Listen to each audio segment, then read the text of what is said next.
Okay, let's talk controversial heritage laws in WA. They are no longer. Is this the end of the matter?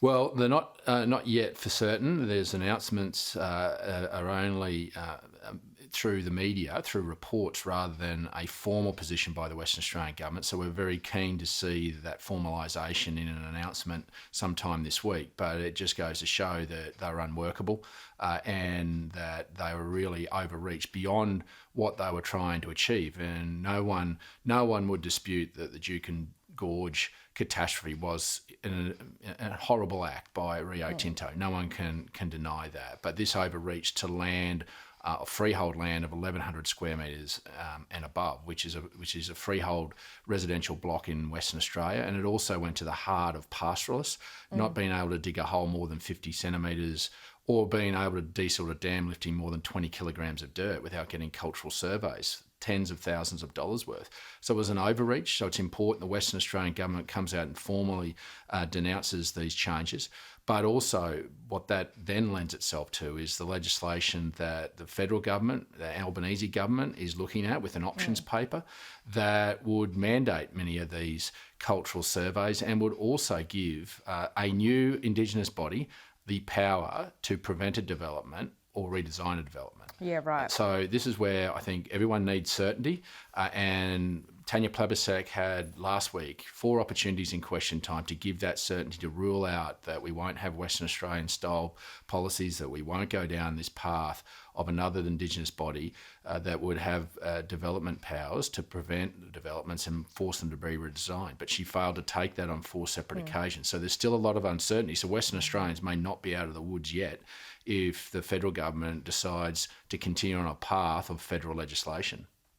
All right, let's quickly talk The Voice, because the polls keep on showing one thing and the sentiments out of Garma and Indigenous leaders in the Yes camp say something completely different. Where are you on this at the moment? Are you seeing this as a great victory for yourself? Well, I think this is a deeply personal decision for the Australian people to make, and the Prime Minister hasn't brought the Australian people into his trust. He refuses to table the legislation that would demonstrate the mechanics of the voice before the referendum. He's simply saying that he will do that after. Now, if he wants the Australian people to understand the voice and what it means and how it will operate, then why wouldn't he table that legislation? So not just politicians could see, but the Australian people could see.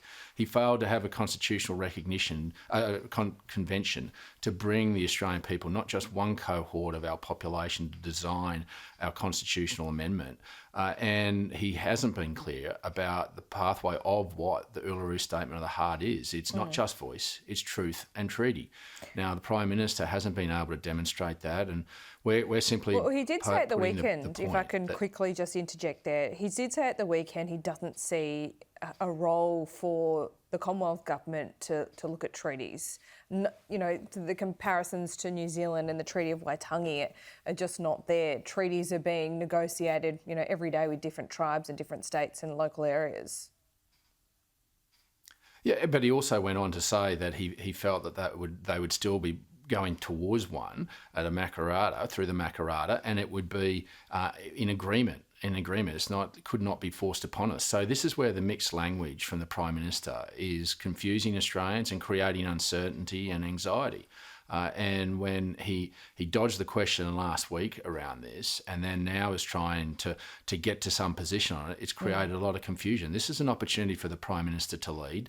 We've said from the start, if this was about constitutional recognition, then we would support and help the Prime Minister with due process to go through a constitutional convention to design the appropriate amendment to whether it be the preamble or the Constitution itself, in getting that right and drawing on the broader community rather than just one cohort. And if that was what he wanted to do, then he'd have support. And I think this is an opportunity for him to lead, to show some courage, to realise the proposition he's putting in front of the Australian people isn't one that can be accepted, because we're creating another layer of bureaucracy. This isn't anything new, The Voice. This is the other furphy that he's throwing around here, that this voice is different to what we've done in the past to close the gap. It's not.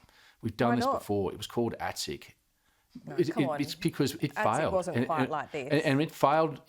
Yeah, but this it is local failed. No, it was a voices. representative body. Yeah, sure, but No, this is bringing again. together local voices. No. Sorry, Laura. It's not a local voice. I'm sorry. If you live in an electorate like mine, where you represent 10% of the Australian landmass, I'll have a representative that won't be just my electorate. I'm 43% of Queensland. It'll probably be 3 or 4 other electorates. And the challenges for my Indigenous communities and opportunities in Warwick is different to that in Cunnamulla, that is different to that in Cunnamulla. That's a regional voice, that's not a local voice. And the yes proponents are talking about And to my point, this being from Arakoon or the Kimberley and bringing those local people together. I mean, Noel Pearson's not going to Laura, be on the body. How is that not local? But this is the insanity of it. This is where there needs to be another intervention, a 2023 intervention. We know to the postcode where the gap hasn't been closed in what area. We don't need to have regional bodies. We need to empower local elders in local communities. That's even worse, don't you think? Because you've got the information, but you haven't been able to make change there. But this is the mistake that we're making in the past. You're going to have a representative covering, more than 10% of the Australian landmass, hundreds of different diverse communities. They come back to Canberra, which is what they did last time with ATSIC. And what they do is they give the information to the bureaucrats, and the bureaucrats then generalise and nationalise programs. That's not how you fix this, because challenges in one community is different to the other. The intervention needs to happen with the bureaucracy and getting them out of Canberra and empowering them with local elders in local communities. Having someone, for us that represent rural and remote areas, vastly different communities, vastly different challenges. This is why we say to people who live in capital cities that haven't been out to our parts of the world, the Nationals have lived experience.